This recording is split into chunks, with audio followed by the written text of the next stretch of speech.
정세균 후보 말고도 박영진 후보 역시 오늘 추가 공세에 나섰습니다. 이 지사 대단히 위험한 후보다 이런 말인 겁니다.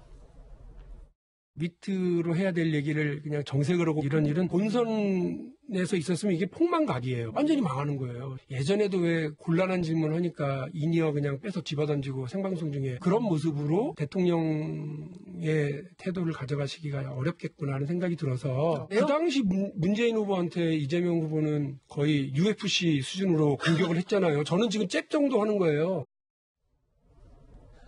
그러니까요, 윤지호 의원님. 네. 4년 전에 이재명 당시 후보가 당시 문재인 후보에게 거의 이종격투기 수준으로 공격을 했는데 본인이 이렇게 공격을 받으니까 갑자기 발끈하는 게 품격이 있는 거냐. 본선에서 이런 일이 있었으면 폭망각이다 뭐 이런 말을 했어요. 그때의 갈등이 사실은 지금까지도 남아있어요. 그때 이재명 지사가 문재인 대통령을 토론회장에서 굉장히 많이 몰아붙이고 공격을 했고 그것 때문에 사실은 이재명 지사가 어떤 반문이다 이런 것 때문에 내내 고생을 많이 했습니다. 그것 때문에 사실 친문들하고 지금도 관계가 좋지 않고요. 근데 이게 대선이라는 게 사실은 이제 우리 대선 후보들의 모든 것을 다 탈탈 털어보잖아요.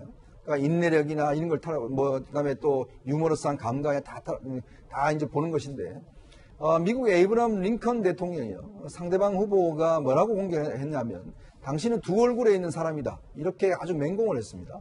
그랬더니 링컨 대통령이 어떻게 대응을 하냐면, 두 얼굴이면 내가 이 얼굴 하고 다니겠냐. 이 이야기를 한 적이 있어요. 그러니까 상대방이 어떠면서 공개 예봉을 바로 이제 끊어버린 거 아니겠어요? 성정심을 잘 그렇죠. 유지하면서. 그러니까 그게 바로 이제 정말 어떠면서 지도자의 자질입니다. 즉 이런 공격이 왔을 때 그 공격을 예봉을 완전히 무디게 만드는 그것도 상당히 능력이고 또 검증받아야 될 능력이거든요. 마찬가지로 봅니다. 본인이 지금 저렇게 공격을 받는 거 다 예상할 수 있는 문제 아니겠습니까? 그렇다면 저거를 어떻게 대응하느냐, 국민들 그걸 보고 싶은 거예요.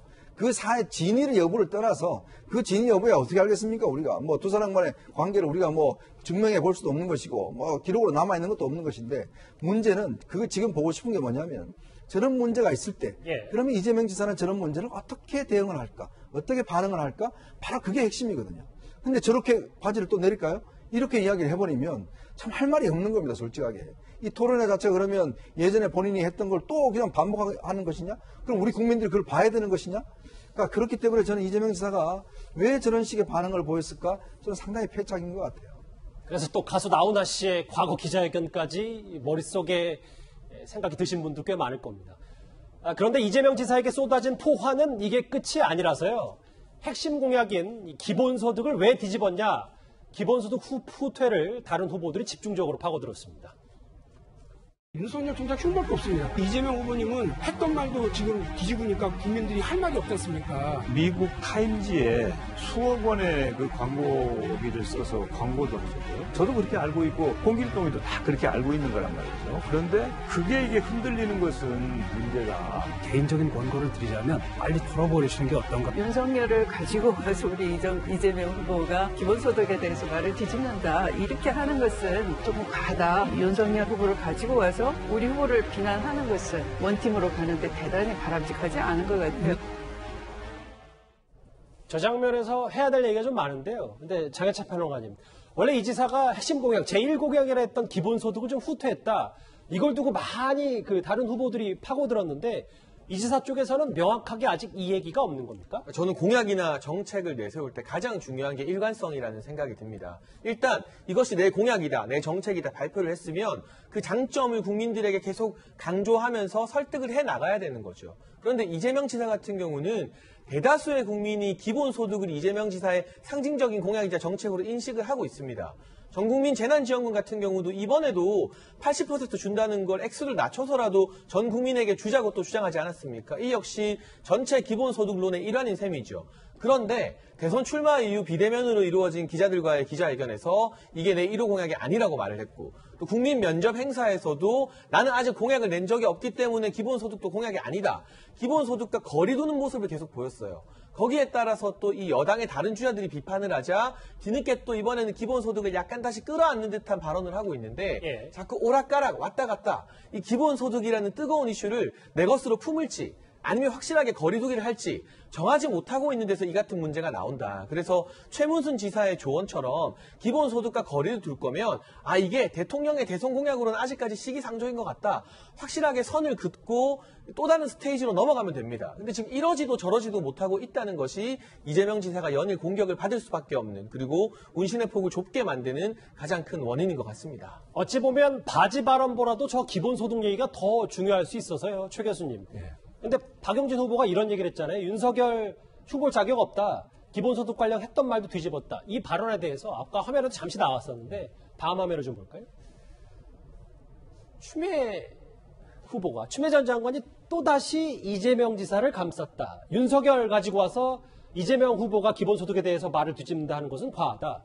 최 교수님 동의하십니까? 그러니까 일단 추미애 전 장관 입장에서 윤석열 후보가 싫은 거예요. 한마디로 얘기하면. 그러니까 윤석열 후보를 가지고 와서 어쨌든 우리 팀을 공격하는 것 자체에서 불만이 있는 거죠. 그러니까 제가 볼 때는 추미애 전 장관은 윤석열 전 총장 얘기가 나와서 그걸 가지고 또 다른 사람을 공격하는 것 자체에 대해서 싫은 거라고 저는 생각해요. 그러니까 이재명 지사하고 무슨 뭐 연대를 하거나 그럴 가능성 뭐 저는 없다고 보는데, 기본적으로 윤석열 전 총장에 대한 어떤 반응 자체가, 본인이 사실은 윤석열 전 총장은 늘 각을 세웠고 본인 때문에 윤 전 총장이 지금 부상하고 있다고 계속 공격을 받고 있으니, 본인 보면 후보에 나와서 계속 하는 말은 윤 전 총장에 대한 공격이 대부분의 말이에요. 그러니까 이재명 지사 감싼 거는 단순한 이유다. 그런 이유라고 저는 생각해요, 기본적으로. 그래서 윤석열 전 총장에 대한 어떤 그 싫어하는 마음, 이런 것들이 결국은 표현되는 과정에서 이게 사용된 게 아닌가 이렇게 생각합니다. 예, 지금 자막에 나가는데요. 재미연대, 이재명 지사와 추미애 전 장관 연대를 재미연대라고 표현하는 것도 좀 눈길을 끌고 있습니다. 어쨌든 이렇게 반 이재명 연대 전선이 확실해 보이는데 여권 주자들로부터 집중 난타를 받고 있습니다. 그런데 이 지사는 공격의 고리로 윤석열 전 총장을 택했습니다. 만약에 저였다면 장모가 되기 전에는 뭘 했는지 모르겠지만 그 이후에는 최소한 권한을 활용한 또는 거기에 의탁한 어떤 부정부패도 없게 했을 것이고, 그것만큼 공직자의 공적 권한에 기초한 문제를 미연에 예방하는 친인척 비리나 개입을 막는 건 정말로 어려운 일입니다. 쉽지가 않습니다. 그런 점에서 보면 윤석열 총장께서 가족들과 관계된 뭐 이런저런 얘기들이 있던데, 뭐 그 문제를 좀 더 철저하게 사전적으로 공세했어야 되는 거 아니냐. 나였다면 장모가 혜택 못 보게 막았다. 공직자면 가정 문제 더 철저하게 사전 봉쇄했어야 이 뭐 장모 1심 실형 선고와 관련해서 이 지사가 저렇게 얘기를 했는데, 뭐 어찌 보면 좀 원론적인 얘기를 하면서도 애들러서 윤 전 총장 좀 비판하는 것 같기도 하고요. 저는 저 얘기를 딱 할 때 이재명 지사가 저런 얘기를 하면 국민들께서 어떤 생각을 하실까 이런 생각이 드는 거예요. 왜냐하면 이재명 지사가 수사받고 재판받은 것 중에 하나가 형님에 관한 일이 있잖아요. 그러니까 이재명 지사도 사실은 가족관계에 대해서 좀 국민들께 좀 드릴 말씀이 없을 정도로 민망한 일이 되게 많은데, 그 공직자면 가족 문제 더 철저히 사전 봉쇄했어야 한다?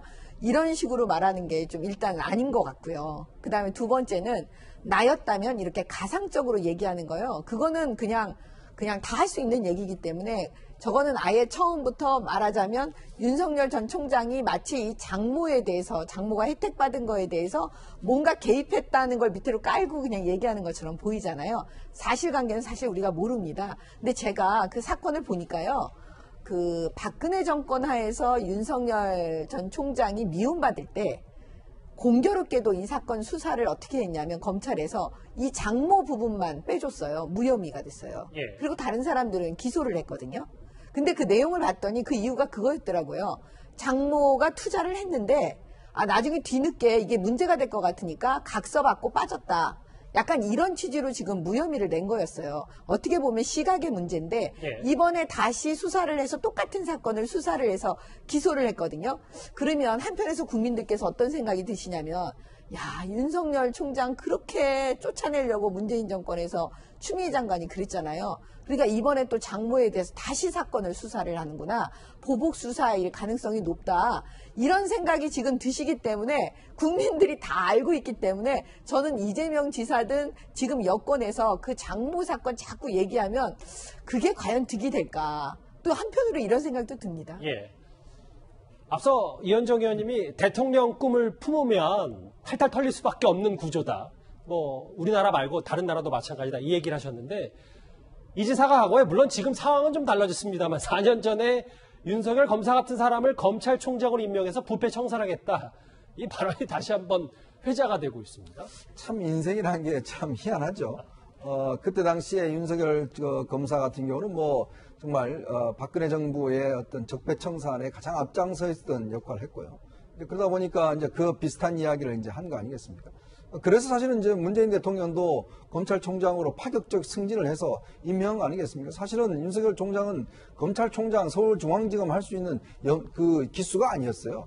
그러니까 거의 5기를 뛰어넘어서 그렇게 시킨 거 아니겠습니까? 그러니까 한편으로 그걸 본 거죠. 예전에 이제 댓글 사건 수사할 때 본인이 그렇게 박근혜 정부에 대해서 정말 저렇게 맞서는구나 보고 적폐청산 수사를 맡겼는데 잘하잖아요.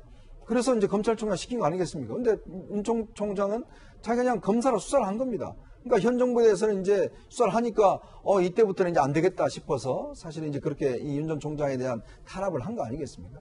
그러니까 참 다 자기 중심적으로 생각합니다. 즉 우리 편에 대해서는 전부 다 봐주고 남의 편에 대해서는 저렇게 정말 철저히 잘 잡는 사람을 내가 검찰총장 시켜서 부정부에 하겠다고 하지만 정작 아마 이재명 지사도 만약에 대통령이 돼서 그런 사람이라면 아마 본인은 안 시킬 겁니다.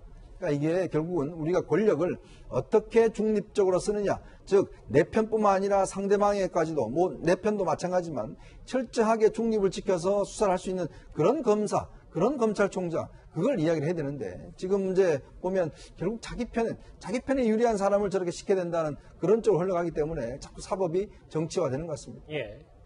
앞서 정미용 최고위원님이 이 지사가 장모 얘기를 윤 전 총장의 장모 얘기를 꺼낼 자격이 없고 일단 법적인 부분에서도 장모 구속에는 여러 가지 석연치 않은 부분도 많다 이렇게 말씀해 주셨는데 최 교수님은 좀 생각이 반대시죠? 이 얘기 어떻게 좀 받아들이십니까? 그러니까 저는 이재명 지사 입장에서 저 얘기를 한 것은 사실 이제 가족 관련해서 이런 이제 범죄와 관련된 부분들이 드러났을 때 그 치명적인 영향을 미칠 수 있다는 부분들에서 얘기를 한 것 같아요.